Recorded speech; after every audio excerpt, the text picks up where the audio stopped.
All right, Genesis chapter 31.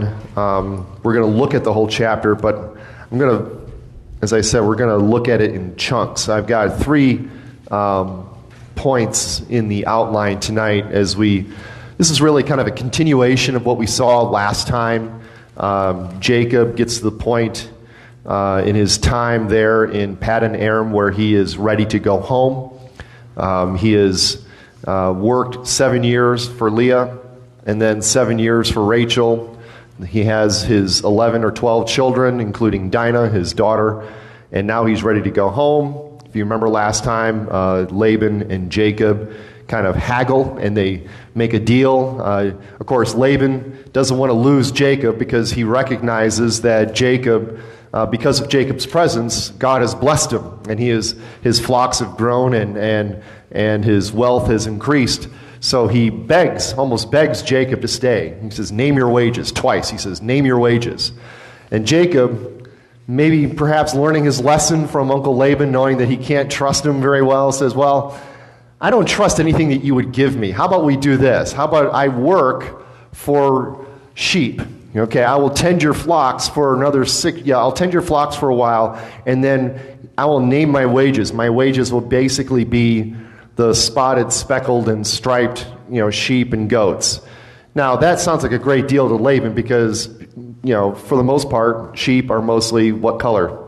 White, right? So to have black sheep would be rare. To have spotted or speckled goats and lambs and so on would be rare. So Laban's like, well, seems like a good deal for me. So he agrees to it. And then just to make matters worse, Laban, being Laban, takes all of the spotted, speckled, and striped sheep and goats and lambs and removes them 3 days' journey from where Jacob is. So now Jacob is working from scratch. He's got nothing to work with. But then, as we saw, the Lord provides for Jacob by basically, as we'll see tonight, revealing to him in dreams how the sheep would bear spotted, or they'll bear speckled, or they'll bear whatever the color may be. However, Laban is going to change the deal. God will provide for Jacob. And we see that by the end of chapter 30, basically Jacob had taken all of Laban's flock, right? So this is the second part of that. As we saw God providentially provide for Jacob last time, now we're going to see the Lord deliver Jacob from Laban's schemes and bring him back to the promised land. That's kind of what we're going to see tonight. Now this is all, if you remember, in fulfillment of what we saw way back in chapter 28 when Jacob was fleeing from the promised land to come to Paddan Aram to get a wife. If you remember, he has that night in the wilderness there in Bethel where has the dream of the ziggurat, or the stairway to heaven, with the angels coming up, ascending and descending on this ladder or this stairway. And God reveals to him in a dream. He says, I am the God of your father Abraham, the God of your father Isaac.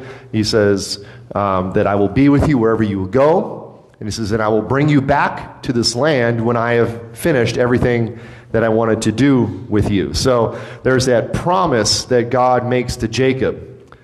And now we're going to see God fulfill that promise here in this chapter. Now, of course, it's 20 years later, right?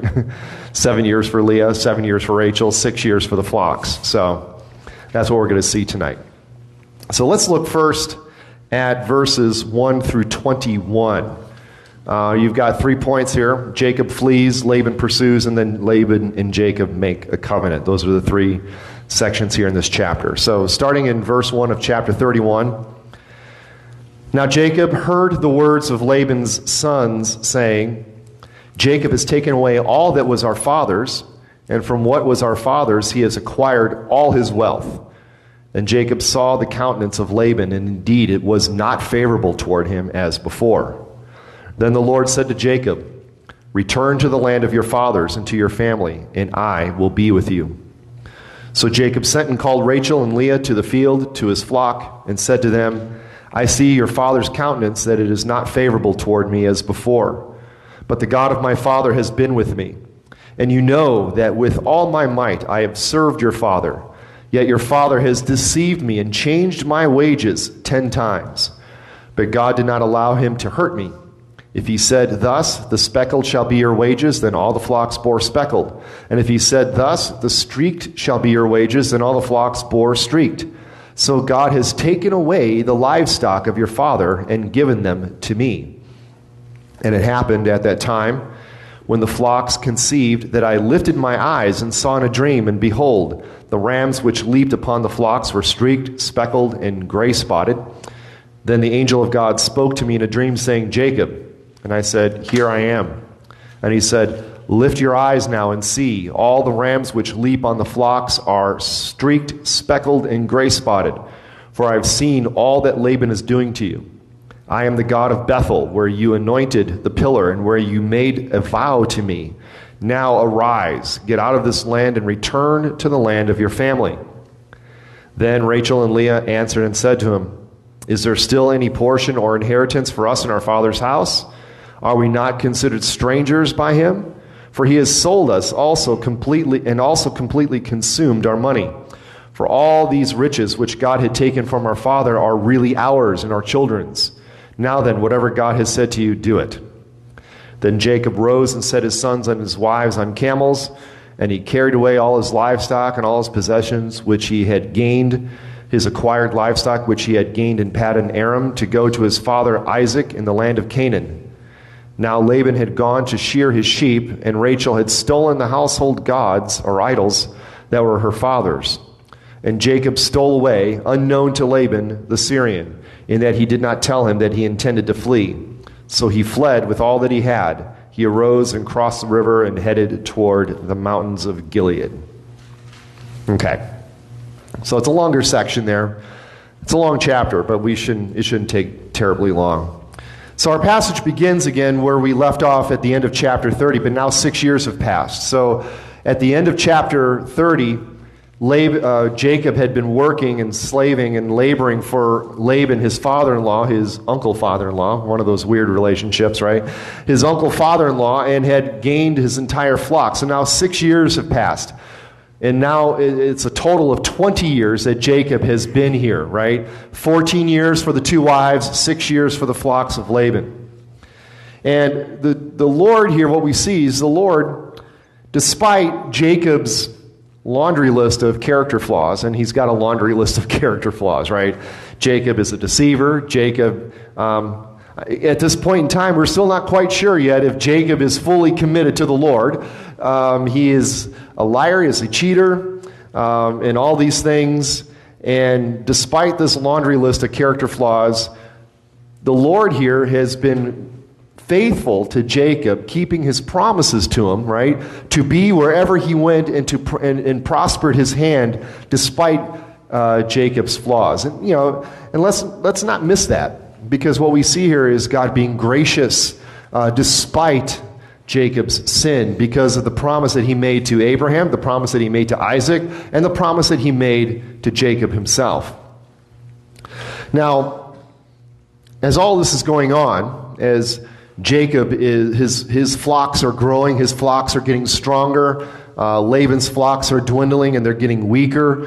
We see here at the beginning of the chapter, Jacob overhearing a conversation between Laban and his sons, how his sons are saying, Jacob has taken away all that was our father's and has acquired all that was our father's. He acquired all his wealth. So during the 14 years of Jacob laboring for his wives, the Lord had blessed Laban for Jacob's sake, right? You remember that from last time. Laban admitted, he says, I have been blessed by your presence. The Lord has blessed me because you have been with me. During those 14 years, Laban was seeing great returns on Jacob's labor. And now, during the last 6 years, the Lord was here protecting Jacob from Laban's schemes, as we'll see in a moment, and enriching Jacob at Laban's expense. So as Laban's flock again is shrinking, Jacob's is growing. As Laban's are getting weaker, Jacob's are getting stronger. And as we see this reflected, we see here the countenance of Laban. And saw that his countenance was not favorable. That's kind of an understatement, okay? It's like, you think? Your countenance is not favorable toward him. This idea of the countenance is the face. If you remember, back in Genesis 4 when Cain was jealous over Abel, when God favored Abel's sacrifice over over Cain's offering of the fruit of the land. The Lord comes up to Cain and says, "Why has your face fallen? Why has your face fallen?" So it's the idea of he is feeling either anger or shame or jealousy or something. His face was fallen, and we see this here with Laban as his countenance, his face was not favorable toward Jacob as before. Well, of course, right? Because before, it was sort of like, the stock market was going up and up and up and up and up, and now all of a sudden everything's going down and down and down and down, while Jacob is getting richer and richer and richer at his expense. So his countenance was not favorable. And if you remember before, right, Laban actually begged, he was begging Jacob to stay with him. Chapter 30, verse 27, he says, "Please stay if I found favor in your eyes, for I've learned by experience that the Lord has blessed me for your sake." Now, all of a sudden, that face that was favorable toward Jacob has turned. And then something amazing here happens. You see this in verse 3. By my recollection, this is the first time in 20 years that the Lord has spoken to Jacob.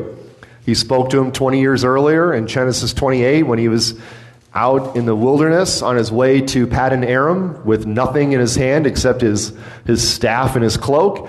And he spoke to him then, and now Jacob hears the voice of the Lord again in verse 3, where now the Lord says to Jacob, "Return to the land of your fathers and to your family, and I will be with you." So just as the Lord said to him 20 years ago, "I will, wherever you go, I will be with you and will bring you back to this land, for I will not leave until I've done what I've spoken to you." That's what he said in 28 verse 15. Now he says, time to get up, time to come back home. And again, he offers this promise of his presence. "And I will be with you." Do not overlook the idea here of the Lord's presence with Jacob. Again, Jacob is undeserving. Jacob is a scoundrel, kind of like all of us at times, right? We can be scoundrels at times. The Lord is with him. The Lord is with him. Sounds like a name for a church, right? Emmanuel, God with us, right? There you go. Great name for a church. So here he says, "Return to the land of your fathers, and I will be with you." It's very similar to what the Lord said to him 20 years ago. Now, if you remember, after the Lord made that promise, later on in that chapter, Jacob makes a vow. And we see the Lord here remind him of that in verse 13. We'll get to that in a moment. But he says, "I'm the God of Bethel, where you anointed the pillar, and where you made a vow to me." And you remember what Jacob's vow was in Genesis 28, verses 20 through 22. Then Jacob made a vow, saying, "If God will be with me and keep me in this way that I am going, and give me bread to eat and clothing to put on, so that I come back to my father's house in peace, then the Lord shall be my God, and this stone which I have set as a pillar shall be God's house. And all that you have given me, I will surely give a tenth back to you." So, has God kept his end of the deal?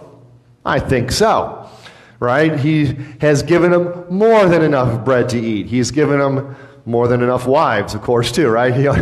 He's got 2 wives and 2 concubines, 12 children, plenty of sheep and goats and lambs and other things. The Lord has been with him. So it'll be time. We'll consider Jacob's vow next time, because in chapter 32 we get to that great wrestling match with Jehovah. But we'll get to that next time. But here we see this call to go back. Now verses 4 through 9, here we see Jacob then comes to his wives, Leah and Rachel, and kind of updates them on the situation, where he says, "Look, your father is no longer favorable to me as before, the God of my father." It's interesting if you notice, right? He still says this. He doesn't say "my God." He says "the God of my father." So that's what leads me to consider that perhaps Jacob isn't quite all the way there yet. He's getting closer. But he's not quite all the way there yet. There's still a little bit more work to be done in Jacob's life. But still, he says, the God of my father has been with me. And then he says in verse 6, "You know that with all my might I have served your father and your father has deceived me and changed my wages 10 times. So he talks about how Laban has continually changed his wages. That's Laban, right? Remember, Laban is a deceiver just like Jacob. Just as Jacob tricked his brother, just as Jacob deceived his father, Laban is now sort of Jacob's punishment, as Laban is giving Jacob everything that he has given to his family and then some. So as we'll see in a moment, it's like every time the flock started producing one type of sheep and goat and whatever, Laban would say, I'm changing the terms of the deal. Now it's going to be spotted. And then they start coming out spotted. Okay, now it's going to be striped. And then they come out striped. Then he says, I'm going to change them to polka dotted. Okay, so how about polka dotted? He says, okay, now I'm going to change them to candy cane color, or whatever the case may be. Every time the flocks were doing everything that Jacob wanted, Laban would change his wages. Now you can question whether the 10 times is just being metaphorical, like a lot, or literally 10 times. Take your pick. I'm not going to die on that hill. But what we see here too is that at the end of verse 7, but God did not allow Laban, him, to hurt me. All this time, as Laban is trying to deceive and take advantage of Jacob, the Lord has been with him and the Lord has been protecting him. The Lord has been vindicating, if you will, Jacob's labors. And then he finally acknowledges, says, look, the Lord has taken everything that was your father's and given them to me. That's the end of verse 9. So that's the situation that Jacob apprises his wives of. Now, we see in verses 10 through 13, this kind of explains some of that stuff that was going on in the last time. If you remember with the poplar rods and all that stuff, we're kind of, what's going on here? Well, we see here in verses 10 through 13, how it was that Jacob knew what to do with the sheep, because God revealed it to him in a dream, right? There was no hocus pocus, there was no magic, there was nothing special with the rods. It was just that the Lord was blessing Jacob. The Lord was providentially providing for Jacob by letting the flocks breed in a certain way. Whichever way Laban wanted, they bred in a different way. So he says here in verse 10, and it happened at the time when the flocks conceived, I lifted my eyes and saw in a dream. God speaks to us in dreams in various ways and various means, as the writer of Hebrews says. And behold, the rams which leaped upon the flocks were streaked, speckled, and gray-spotted. Then the angel of God spoke to me in a dream, saying, Jacob. And I said, here I am. And he said, lift your eyes now and see. All the rams which leap on the flocks are streaked, speckled, and gray-spotted. For I've seen all that Laban is doing to you. Remember, as we've been going through Genesis, I've mentioned before, when God sees, when God hears, when God remembers, it's covenant language. That's God saying, I've seen how you're being afflicted. This comes out probably the best when you see in Exodus, the early chapters of Exodus, when the people of Israel are being oppressed by the Egyptian Pharaoh. God says, I've seen the oppression of my people. Right? And I'm sending you, Moses, as a deliverer for my people. So when God sees, it's not like he wasn't seeing this before. Okay? It wasn't like God was up, making sure that Pluto was orbiting correctly and then looked, I didn't realize what was happening to my servant Jacob. No, when he says he sees, it's just God saying, I've noticed what's going on in your life, and I'm stepped in and I've made sure that Laban and his plans would not succeed against you. And then he says, I'm the God of Bethel. Here's a reminder to Jacob. So you remember that night in Bethel 20 years ago? I am that God. I'm the one who appeared to you. I'm the one who made a promise to you. And you made a vow to me that if I would bring you back, I would be your God and you would give me a tenth, etc., etc., etc. As I said, we'll look at that more next time. Now, verses 14 through 16, we see here that the wives agree, yeah, perhaps it's time to go, because our dad has nothing left. Okay, not exactly a ringing endorsement of Jacob's qualities as a husband. Not like, oh, Jacob, we love you so much, we'll follow you wherever you go. This is certainly not like Ruth talking to Naomi in the first chapter of Ruth, right? When Naomi says, I'm going back home, And, because her husband's dead and her two sons are dead, and she just has these Moabite daughter-in-laws, right? She's got Ruth and Orpah. And she says, go back home. I've got nothing left. I'm an old woman. I've got no kids left in me. Your chances are better off just staying here. Orpah's like, all right, see ya. Nice knowing you, Naomi. And Ruth says, no, wherever you go, I will go. When you sleep, that's where I will lie down. Your God will be my God. Your people will be my people. That was like that was a commitment that Ruth was making to Naomi.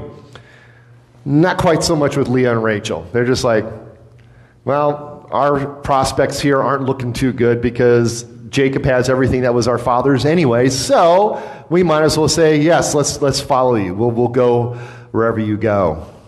So they pack up everything, right? I almost said they packed up, and moved to Beverly, Beverly Hillbillies, right? They packed up the camels, right? They packed up all the flocks, the wives, the 12 children, packed up the camels, and started to return to Canaan, verses 17 through 21. What's that? Did they have an iPod? No, they did not have any iPods or anything like that. No, this is before satellite radio. This is before FM radio. It's even before AM radio. So they pack up everything and they go. Now notice here, Jacob, and we'll see this in a moment, Jacob leaves sort of surreptitiously. He leaves when Laban, his father-in-law, is out shearing the sheep. So he doesn't want a confrontation. This is kind of reminiscent of how he left home, right? When mom overheard that Esau was like, he says, I'm going to get that Jacob, right? He's tricked me twice. He's cheated me out of my birthright and my blessing.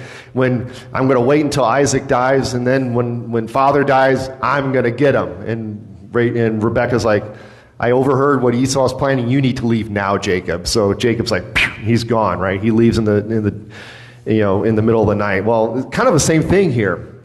Jacob does not want to confront Laban, so he leaves. He gathers everything he has and leaves when Laban is out busy doing whatever it is Laban does. But you got this thing here where Rachel, in verse 19, steals the household gods. She steals the household gods.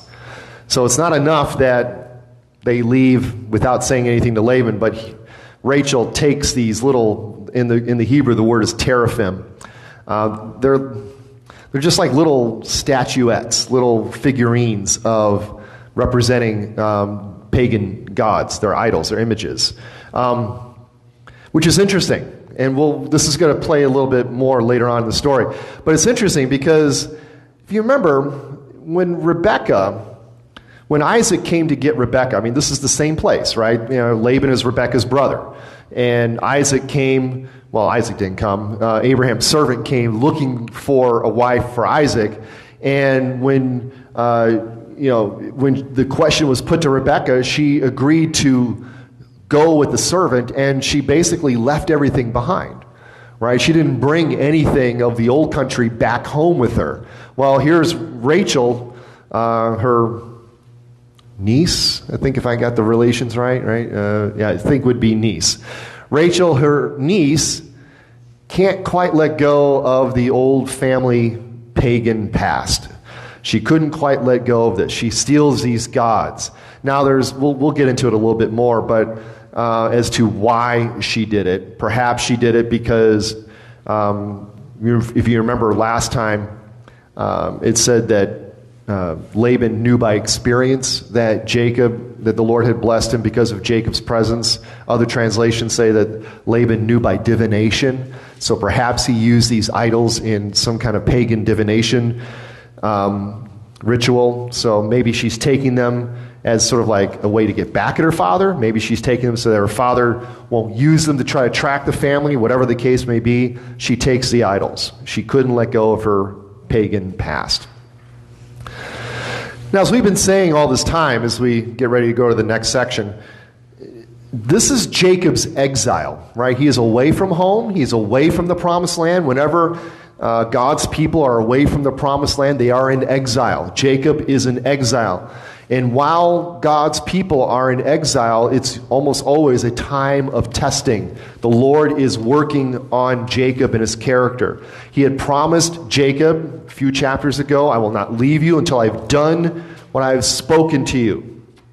Now, Jacob still has room to grow, right? We're going to see this as we go on. Jacob still has room to grow. Jacob leaves in secret, despite the Lord's promise to be with him. If he truly trusted in the Lord, if he truly believed that the Lord was going to be with him and that the Lord would do everything that the Lord had promised to do to him, he wouldn't be afraid of Laban. But again, Jacob has feet of clay like we all do. He has some growth in recognizing the Lord's hand in his provision. And we also see in these verses a little, in a sense, of the struggle that we see for God's people living in a hostile world. By that I mean, consider again what the daughters say in verse 15. Are we not considered strangers by him, that is Laban? Because of everything how the Lord has been blessing Jacob at the expense of Laban, Laban has sort of been kind of treating not just Jacob, but his daughters and his grandchildren as strangers, even though they're his family. We're going to see Laban later on kind of make a big deal about this, but they're being treated as strangers in their own home. And that's kind of like the sense, if you will, of how Christians are in this world. We are, in a sense, as Peter says, we are exiles in this world. We are sojourners. We are strangers in this world. And sometimes the world treats us fine. Sometimes the world does not treat us fine. Sometimes the world treats us as strangers. So we see here that the Lord is blessing Jacob at the expense of Laban, and then at that point, Jacob was considered, and his family were considered strangers. They were no longer welcome. So that's Jacob fleeing. Now we're going to see here Laban pursuing Jacob. Verse 22. And Laban was told on the third day that Jacob had fled. Then he took his brethren with him and pursued him for 7 days' journey, and he overtook him in the mountains of Gilead. But God had come to Laban the Syrian in a dream by night and said to him, be careful that you speak to Jacob neither good nor bad. So Laban overtook Jacob. Now Jacob had pitched his tent in the mountains, and Laban with his brethren pitched in the mountains of Gilead. And Laban said to Jacob, what have you done that you have stolen away unknown to me and carried away my daughters like captives taken with the sword? Why did you flee away secretly and steal away from me and not tell me? For I might have sent you away with joy and songs and timbrel and harp. And you did not allow me to kiss my sons and my daughters. Now you have done foolishly in so doing. It is in my power to do you harm, but the God of your fathers spoke to me last night, saying, be careful that you speak to Jacob neither good nor evil or bad. And now you have surely gone because you greatly long for your father's house. But why did you steal my gods? Then Jacob answered and said to Laban, because I was afraid, for I said, perhaps you would take your daughters from me by force. With whomever you find your gods, do not let him live. In the presence of our brethren, identify what I have of yours and take it with you. For Jacob did not know that Rachel had stolen them. And Laban went into Jacob's tent, into Leah's tent, and into the two maids' tents, but he did not find them. Then he went out to Leah's tent and entered Rachel's tent. Now Rachel had taken the household gods, put them in a camel saddle, and sat on them. And Laban searched all about the tent, but did not find them. And she said to her father, let it not displease my lord that I cannot rise before you, for the manner of women is with me. And he searched, but did not find the household idols. Then Jacob was angry and rebuked Laban. And Jacob answered and said to Laban, what is my trespass? What is my sin that you have so hotly pursued me? Although you have searched all my things, what part of your household things have you found? Set it here before my brethren and your brethren, that they may judge between us both. These 20 years I have been with you. Your ewes and your female goats have not miscarried their young, and I have not eaten the rams of your flock. That which was torn by beasts I did not bring to you. I bore the loss of it. You required it from my hand, whether stolen by day or stolen by night. There I was. In the day the drought consumed me, and frost by night, and my sleep departed from my eyes. Thus I have been in your house 20 years. I served you 14 years for your 2 daughters and 6 years for your flock. And you've changed my wages 10 times. Unless the God of my father, the God of Abraham and the fear of Isaac, had been with me, surely now you would have sent me away empty-handed. God has seen my affliction and the labor of my hands and rebuked you last night. Strong words from Jacob, right? You know, he's a little, I think that's a little bit of maybe 20 years of pent-up frustration and anger perhaps building up.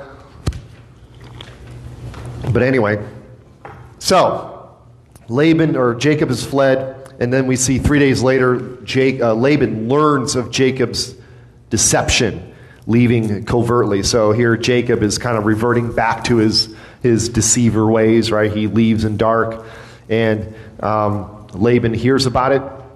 If there's anything a deceiver hates the most, what do you think it is? Being deceived, okay? Right? Laban, being deceived by his son-in-law Jacob, starts to hotly pursue Jacob after he learns of his departure. So, because he's not trying to burden himself with flocks and children, he overtakes him, as it says here a few days later, he overtakes him in the mountains of Gilead. Now, as I said in the morning, right, I don't want to speculate as I speculate. Don't know exactly what Laban was planning on doing, but whatever it was, it probably wasn't good because God had to speak to him in a dream and say, basically, don't do anything bad, right? That's what he says in verse 24. God comes to Laban the Syrian in a dream by night and said to him, be careful that you speak to Jacob neither bad or good nor bad. The Lord looks out for his people. The Lord is always looking out for his people. This is not the first time that the Lord has spoken to people who are either ambivalent or enemies of God's people. If you remember back in Genesis chapter 20, verse 3, this is Abraham flees because of another famine. And as Abraham was wont to do whenever he was in a strange land, what did he do? What did he tell his wife? She's my sister, right? Because I don't want people to kill me for you. Which, again, I have to admit, if Sarah was 90 years old and Abraham was in fear of men killing him to take her, she must have been a pretty good-looking 90-year-old woman, is all I can say. But if you remember in Genesis chapter 23, God comes to Abimelech in a dream by night and said to him, indeed, you are a dead man because of the woman whom you have taken, for she is a man's wife. So again, God is looking out for his people and often does that, even occasionally, talking to the enemies. We see this again in Numbers chapter 22. This is Israel now. The people of Israel are in the wilderness and they're making their way toward the promised land. And they are getting ready to make their final approach. And they're coming up to the land of Balak, right? The king of Moab. And Balak is fear. He's afraid because you've got this giant army of Israelites marching on his doorstep. So he goes, if you remember, he goes to Balaam, right? Good old Balaam, the prophet. And he says, I want you to curse Israel. He says, I'll pay you money and you go and curse Israel.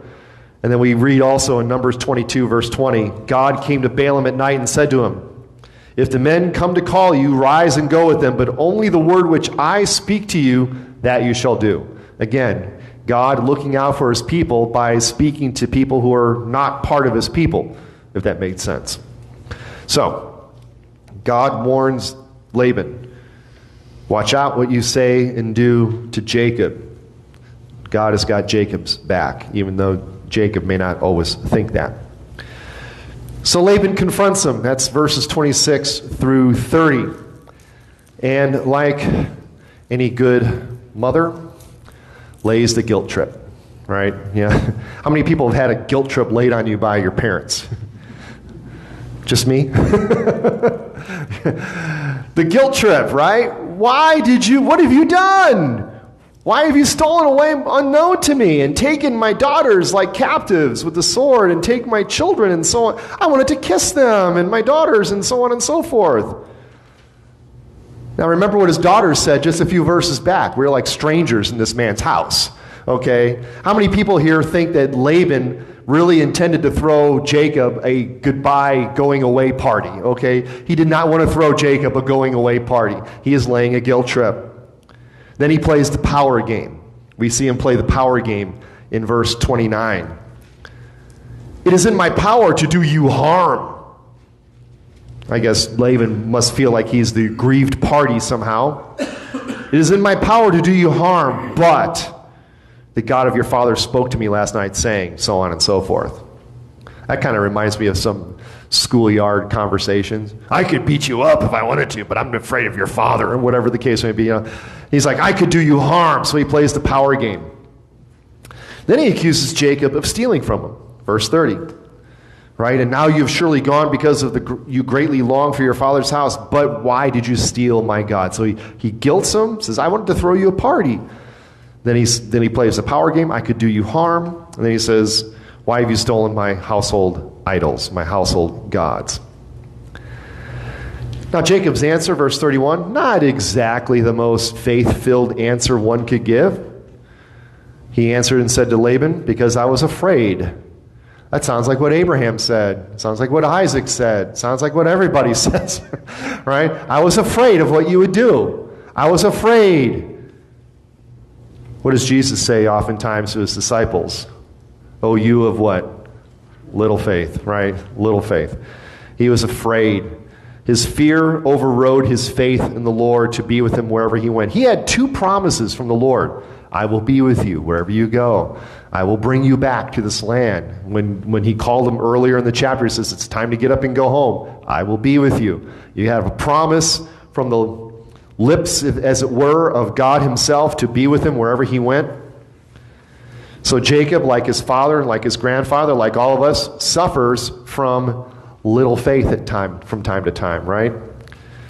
Same thing what Abraham said back to Abimelech in chapter 20, verse 11, when Abimelech, of all people, confronts Abraham and says, why have you done this? Right? Pretty bad when the people of God are getting rebuked by the world, right? That's the point. He says, why have you done that? And Abraham said, because I thought surely the fear of God is not in this place, and they will kill me on account of my wife.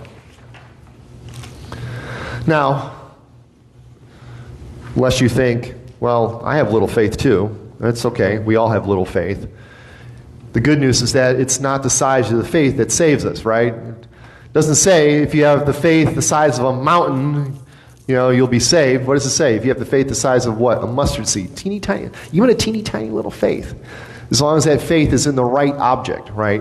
You're not saved just by faith. You're saved by faith in something. And that faith in something is our big God. So as long as you have your little faith resting on your big God, that's good enough, right? That's good enough. So don't worry about the size of your faith. Worry about where your faith is placed. If you have a huge mountain-sized faith in the things of this world, guess what? That doesn't matter. That doesn't matter one bit. But if you have a teeny tiny little mustard-sized seed faith that shakes from time to time and causes you to fear from time to time, but that faith is in the Lord, you can still move mountains. And then verse 32, Jacob makes, well, I'm calling it Jacob's rash vow. Do you remember somebody else who made a rash vow in the Bible? Jephthah, right? We don't often hear about him too much. Jephthah from Judges chapter 11. He made a rash vow to the Lord.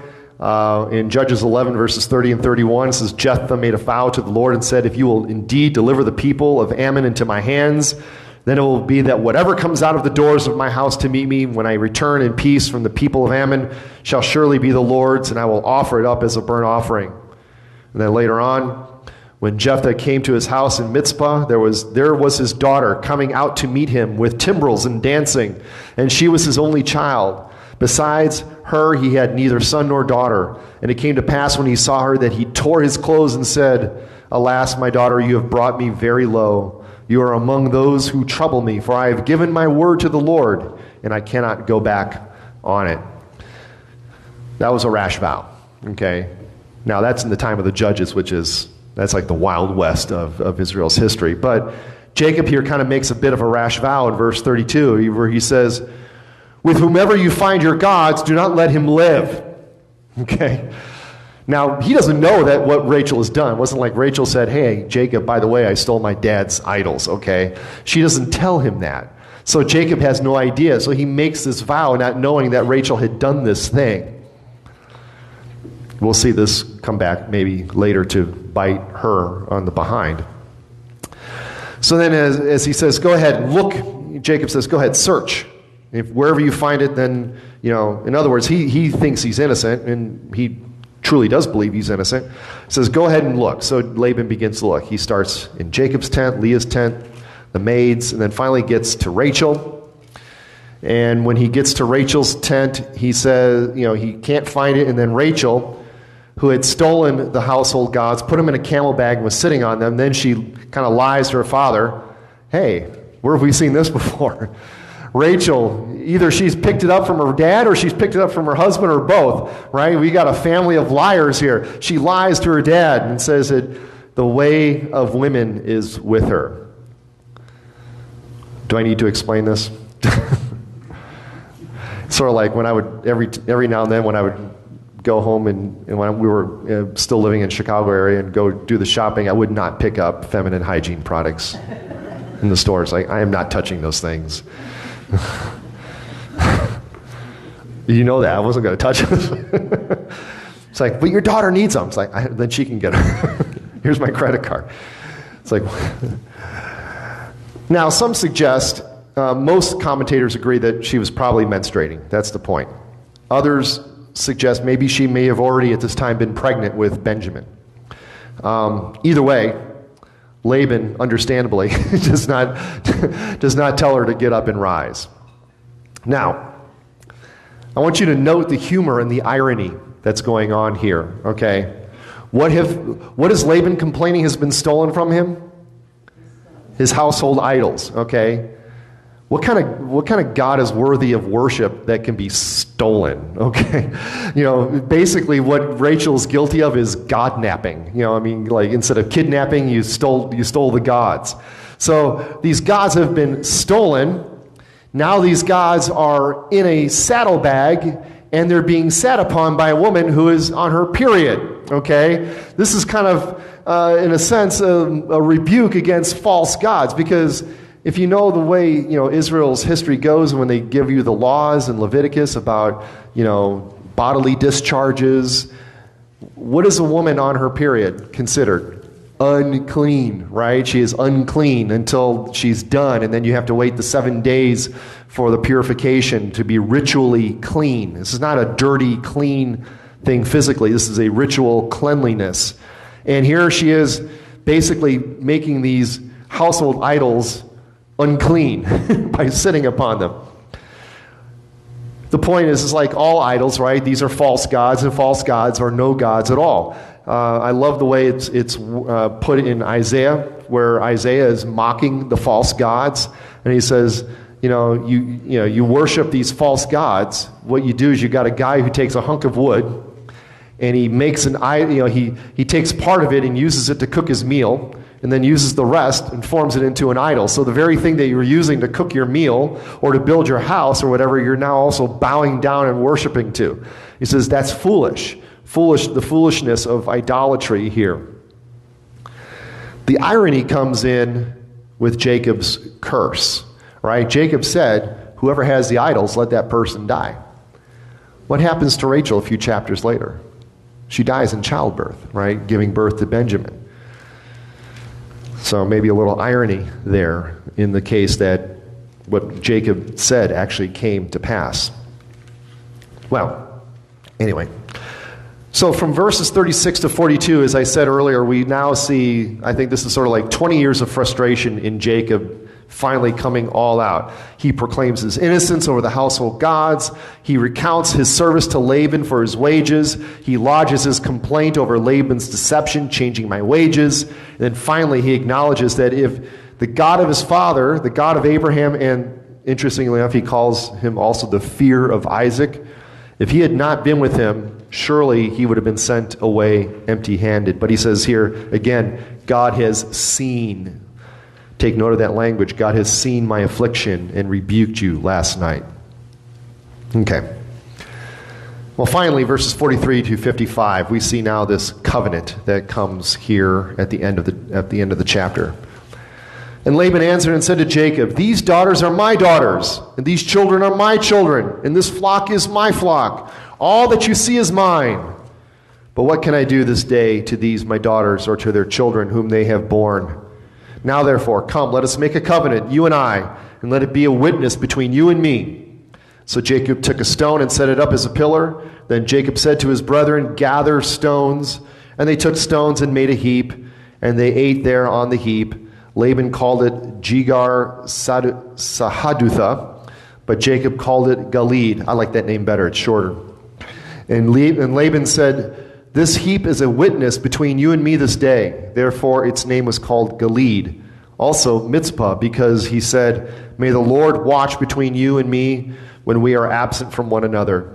If you afflict my daughters, or if you take other wives besides my daughters, although no man is with us, see, God is witness between you and me.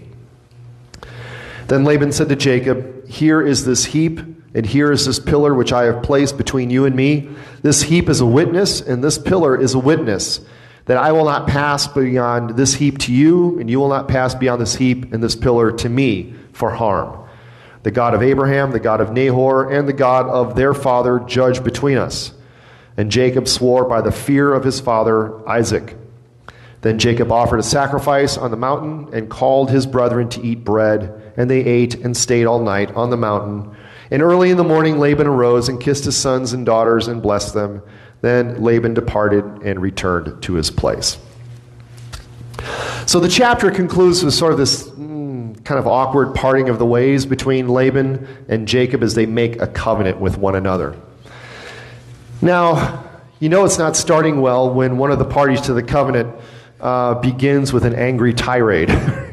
Right? That's kind of how Laban, after Jacob rebukes him, Laban is like, this is mine, these are mine, the flock is mine, the girls are mine, the kids are mine, everything's mine, everything you have is mine. You know, that's like, okay, what do you want to do about this? You know, it's like, so he's taking credit for everything.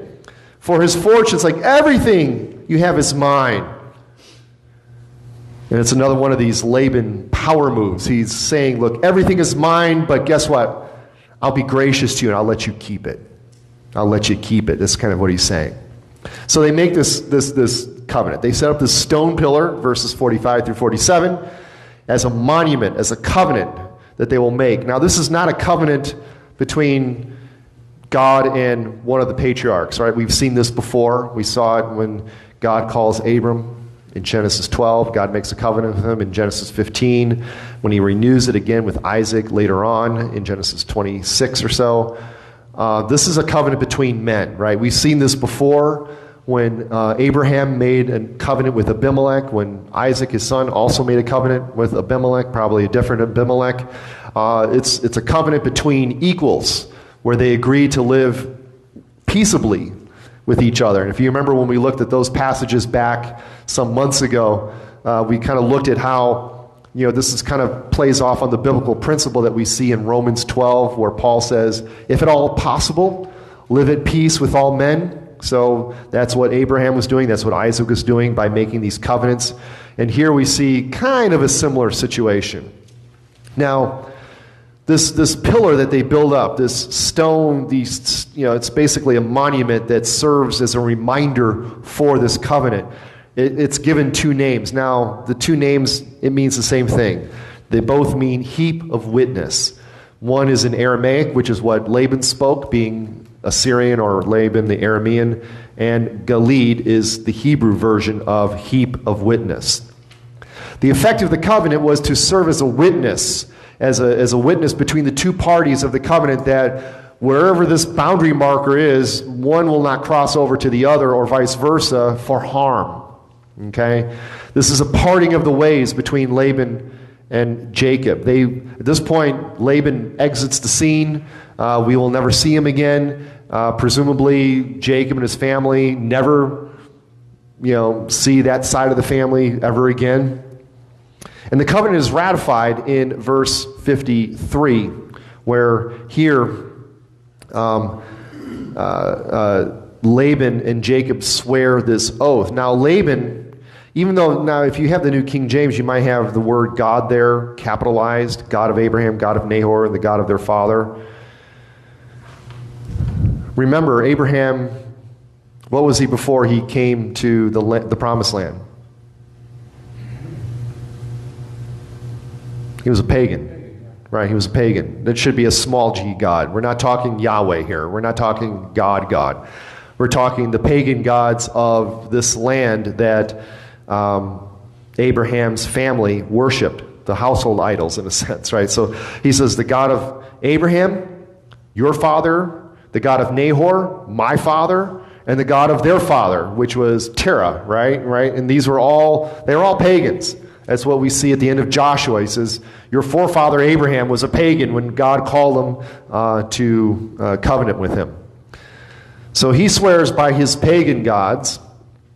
Jacob here swears by, again, this idea of the fear of his father Isaac. Second time this title is used of God in this chapter. That word there, fear, guess what it means? Fear. Right? It's amazing when the words are translated actually mean what they say. It means terror. It means dread. Right? In the book, the Chronicles of Narnia, the Christ figure is depicted by Aslan the lion. So if you know the Chronicles of Narnia, then Aslan the lion is the Christ figure. And he's a lion, okay? He's a good lion, but he's a lion. And that's Lucy, the youngest of the siblings, is speaking to one of the Narnia people.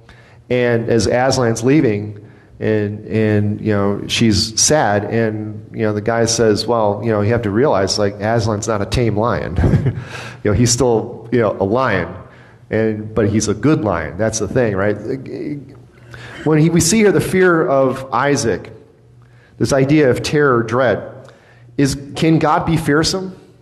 Yes, he can be fearsome. If you remember in Exodus 19, when they brought to the foot of Mount Sinai, and the Lord appears on the top of the mountain, and he comes in this, I can't help but picture it in sort of like the Cecil B. DeMille version of the Ten Commandments, with the Technicolor light show going on in the background when the Lord comes down on the top of Sinai, and the people at the bottom of the mountain are like, they're terrified. It's like, Moses, you go up there. We're not going up there, right? The author of Hebrews says it is a fearful thing to fall into the hands of our living God. But we know this for a fact, that God is a good God. Yes, he's the fear. He's an awesome God in the true sense of that word, not like awesome, but like in our God is an awesome God. He reigns from heaven above, right? That song. That's the kind of God we're talking about here. Perhaps Jacob here now is starting to at least maybe begin to acknowledge the Lord as his God, because he offers a sacrifice on the mountain after the covenant is cut.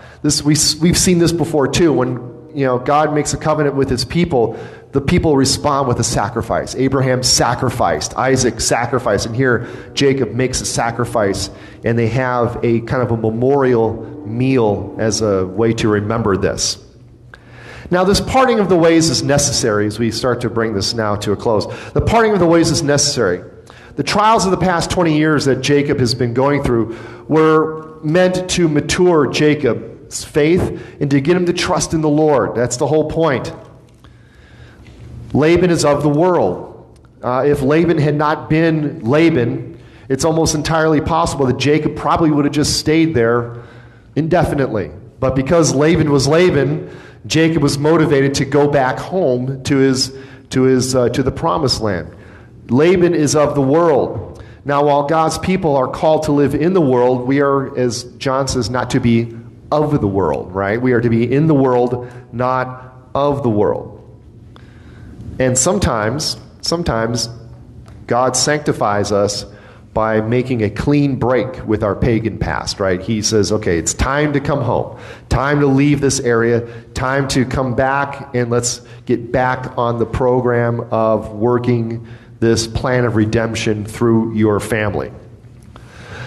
So as we've seen in this chapter here, this is the culmination of God's testing Jacob and the fulfillment of his promise that he made way back in Genesis 28:15. Jacob's exile is over. He's being called back home. Why? Because God is a promise-keeping God. God is a promise-keeping God. Now, Jacob has one more test to go through, right? We're going to see that next time, in Lord willing, in Genesis 32. But he is like so many of us, right? Wouldn't it be nice if our sanctification was in a nice, even progression, always going up, never dipping, just nice little geometric progression, always, no, unfortunately our sanctification doesn't go like that. Oftentimes our sanctification is like the stock market. It goes up, and it goes down, it goes up, it goes down. Sometimes it goes down, down, down, down, then sometimes it comes right back up. That's the problem. Our sanctification is often by fits and starts. But if you remember from Philippians 1, right, God will complete the work that he starts in us. And here, our sanctification often looks like, as it is with Jacob, right? 2 steps forward, 1 step back. Or maybe sometimes 1 step forward, 2 steps back, right? The point is that God is using all of these circumstances and trials that are brought into Jacob's lives, that are brought into our lives to strengthen our faith in him as the promise-keeping God. All through this, we see Jacob finally starting to realize, look, if God hadn't been with me, you would have sent me away empty-handed. If God had not been with me, so on and so forth. If you want proof that our God is a promise-keeping God, look no further than to Jesus Christ, right? Jesus Christ is the one that Paul says in Galatians 4 came in the fullness of time, when the time was right, when all the prophecies have been made, and now the time is right for Christ to come into the world. He came in the fullness of time. As Paul says later on in 2 Corinthians 1 verse 20, all of God's promises are what? Yes and amen in Jesus Christ our Lord. God is a promise-keeping God. How do we know that? Jesus came into the world. If you look at Jacob's character arc, he left Canaan with what? Nothing, right? He left staff in hand, cloak on back. He left empty-handed. What is he coming back to Canaan with? Lots of stuff. Flocks and wives and children. More wives than he asked for, but, wives and children and flocks, right? He went away empty. He comes back full. Kind of reminds me of Naomi, right? Again, right? She, when she thought that the hand of the Lord was heavy against her, she said, I went away full, and the Lord has brought me back empty, until she realizes that she had way more in Ruth than she really realized, right? But anyway, that's another story for another time. However, the trajectory of Jacob's great-great-great-great-great-great-great-grandson, right, Jesus, what was his trajectory? It's the complete opposite of Jacob's, right? He had everything. Right? As Paul says in 2 Corinthians 8, verse 9, he left the riches of heaven to become poor for us, so that, what? We might become rich in him. If God kept all of his promises in the coming of Jesus, then you can rest assured that he will keep his promises about the return of Jesus at the end of the age. Why? Because our God is a promise-keeping God.